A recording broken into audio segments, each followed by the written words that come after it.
Assalamualaikum warahmatullahi wabarakatuh. Kami dari kelompok 2 akan membahas tugas demonstrasi kontekstual, perencanaan dan pengembangan kurikulum dengan materi penelitian dan evaluasi pemahaman dalam UPD. Kelompok 2 yang beranggotakan yang pertama ada Ayu Anggraini, kemudian ada Ikhlasul Rizky Alamsyah, Maya Teresia, Muhammad Hanif Dwi Nugroho, dan Wiko Andrian. Kemampuan interpretasi, kemampuan dalam memahami dan menafsirkan suatu informasi atau permasalahan atau pertanyaan dengan maksud yang jelas dalam bentuk grafik, tabel, diagram, dan lain-lain.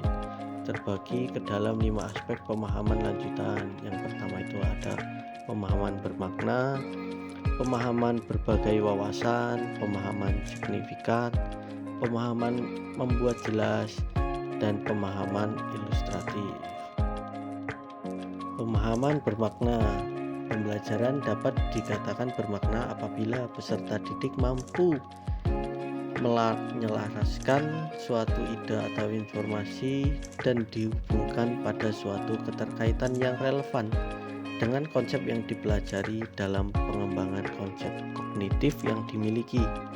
Contoh, guru menampilkan video tentang burung Garuda. Setelah menonton tayangan tersebut, guru meminta peserta didik mampu menyebutkan banyak bulu di sayap, di ekor, di leher, dan semua ada yang di burung Garuda. Kemudian mengaitkannya dengan makna tanggal kemerdekaan.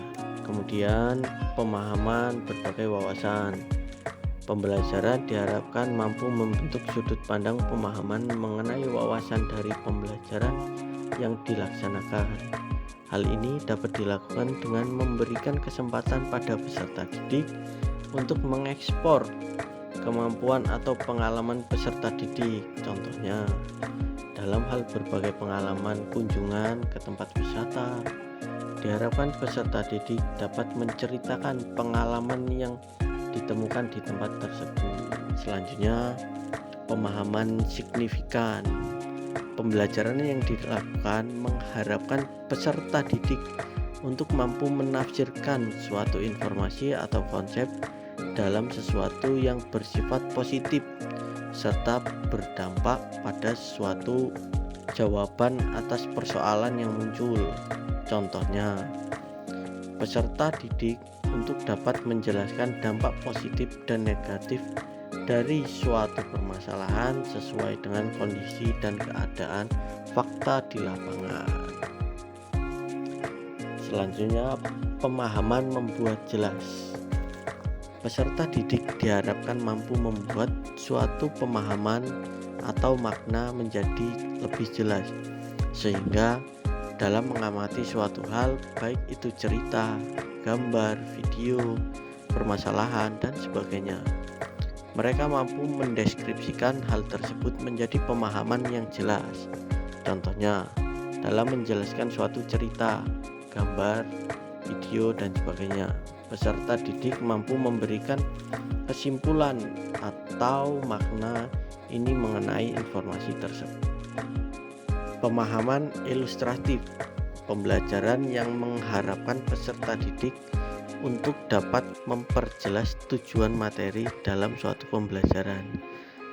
Peserta didik diharapkan mampu menerangkan atau menggambarkan suatu konsep materi dari simbol-simbol, pelambangan atau gambar yang ada. Contohnya, dalam mengungkapkan suatu cerita, peserta didik diharapkan mampu menjelaskan secara gambaran kondisi dari cerita tersebut, sehingga teman lainnya mampu memahami dengan jelas kondisi yang terjadi sebenarnya. Terima kasih. Wassalamualaikum warahmatullahi wabarakatuh.